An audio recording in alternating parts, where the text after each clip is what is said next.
Do you see what I see? Jangan lupa untuk subscribe, share, dan nyalakan lonceng notifikasinya sebagai bentuk dukungan kamu. Do you see what I see? Yakin nggak mau dapetin t-shirt spesial kontributor keren ini?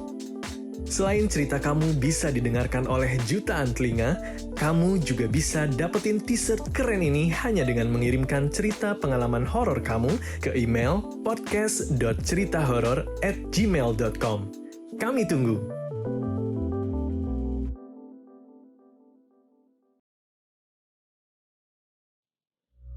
Assalamualaikum warahmatullahi wabarakatuh. Baiklah, saya ingin bercerita tentang pengalaman mistis yang saya alami pada tahun 2017. Cerita ini terjadi pada saat saya sedang melaksanakan program kuliah kerja nyata atau KKN.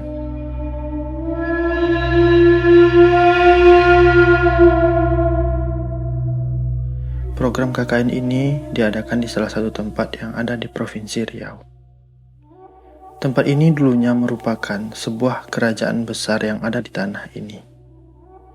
Saya beri sedikit saja inisial tentang tempat ini dengan sebutan Kota Es.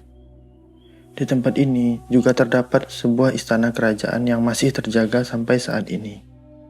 Sedikit penjelasan, lokasi tempat saya melaksanakan program KKN berseberangan dengan lokasi istana es tersebut. Tepatnya dipisahkan oleh sungai yang lumayan besar. Nama kampungnya adalah Kampung T. Sebuah kampung kecil yang hanya dihuni lebih kurang 400 kakak saja. Balik lagi ke cerita, kami terdiri dari 13 orang.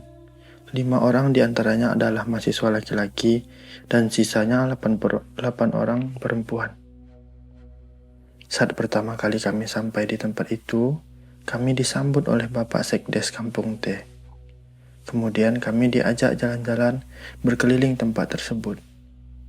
Sampai pada akhirnya kami pun disuruh tinggal di sebuah tempat disebut Elkam atau Gedung Balai Adat. Ruangan ini mempunyai ruangan yang sangat besar.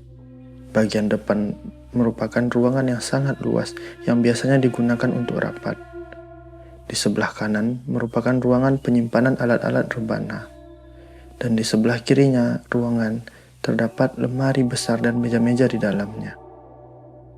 Bagian belakangnya adalah tempat yang lumayan luas yang dipenuhi dengan alat-alat dan tenda. Kami pun langsung berbagi tugas bersih-bersih ruangan pada saat itu. Hingga perempuan mendapat bagian di kamar sebelah kiri dan kami laki-laki mendapat bagian di sebelah kanan.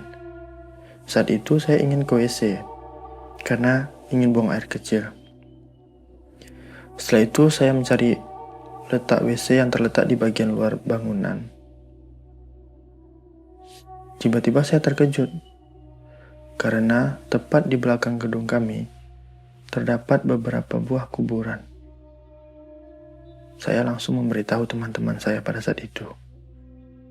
Ada beberapa di antara kami yang ketakutan, tapi ya mau bagaimana lagi, karena ini adalah tempat yang ditunjuk oleh warga sini. 3 hari pertama, semuanya berjalan baik-baik saja. Tak ada hal-hal aneh yang kami alami di tempat itu. Hingga pada malam itu, tepatnya pukul 12.30 malam, cuaca begitu dingin.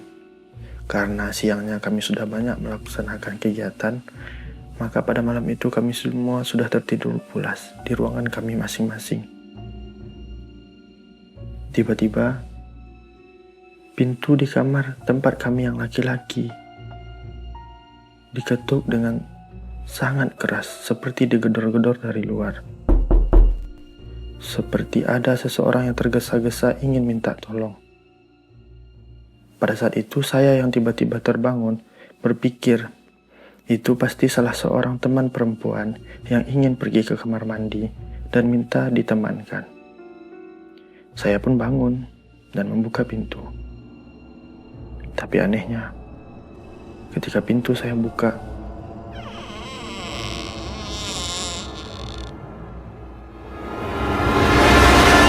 tidak ada seorang pun di sana.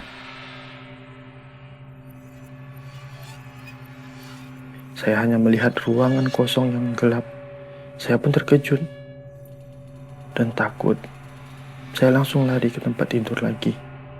Saya berusaha menggulung badan di dalam kain sarung. Tapi saat bagian kepala saya tutup dengan sarung, bagian bawah tidak tertutup. Begitupun sebaliknya. Masih dilanda dengan rasa takut, tiba-tiba pintu lemari besar yang ada di ruangan tersebut terbuka dengan sendirinya.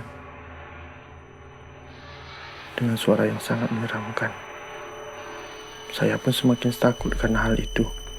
Saya tidak berani membuka mata saya. Saya pun berusaha membangunkan teman-teman yang ada di sebelah saya dengan cara mencubitnya dengan sekuat tenaga saya. Tapi entah kenapa sialnya pada saat itu tidak ada satupun yang bangun. Saya tidak dapat bersuara. Keringat bercucuran di badan saya karena sudah kepanasan di dalam sarung. Tapi apalah daya, saya takut dan tidak berani membuka sarungnya. Malam itu saya lewati dengan rasa takut. Sampai pada pagi harinya, saya memilih untuk tidak memberitahukan teman-teman saya akan kejadian tadi malam. Saya pun bercerita kepada salah satu warga yang ada di sana. Sialnya, bukannya mendapatkan ketenangan, dia malah bilang begini, "Halah, masih mending, dulu pernah ada mahasiswa KKN yang dipindahkan tempat tidurnya. Dari awalnya semula di dalam kamar, pas bangun ternyata udah di luar kamar," cerita dia sambil tertawa. Seminggu setelah kejadian tersebut, semua pun berjalan normal lagi. Sampai saat itu, di tengah hari, ketika siap melaksanakan kegiatan, saya sendirian menuju kamar karena kecapean. Saya berbaring dengan posisi menghadap ke jendela. Pada saat itu, posisi gorden yang sedikit terbuka karena pandangan saya menghadap ke sana. Tiba-tiba, samar-samar, di balik jendela tersebut, saya melihat sesosok perempuan berpakaian putih dan berambut panjang sedang menatap saya dengan tersenyum, senyuman yang sangat mengerikan. Kepalanya sedikit dimiringkan dan setengah wajahnya tertutup oleh rambutnya yang sangat panjang. Saya terpaku melihat sosok tersebut, tapi saya tidak dapat bergerak dan tidak dapat berkata apa-apa. Dalam hati, saya pun mencoba membaca doa-doa dan ayat-ayat yang saya hafal. Saya pun akhirnya memutuskan menceritakan hal itu kepada semua teman-teman. Hingga akhirnya saya meminta toleransi mereka agar saya bisa tinggal di tempat lain sampai akhir kegiatan KKN kami dilaksanakan. Ya, sekian cerita dari saya, teman-teman. Sedikit tambahan, sebenarnya pada saat siang itu saya sempat membuka HP saya dan sedikit melihat konten-konten yang tidak pantas. Saya merasa makhluk di situ marah karena hal tersebut. Oleh karena itu, saya harap semoga teman-teman dapat mengambil pelajaran dari cerita ini dan teman-teman dapat menghargai tempat di sekitar teman-teman. Wassalam.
kamu juga punya pengalaman horor?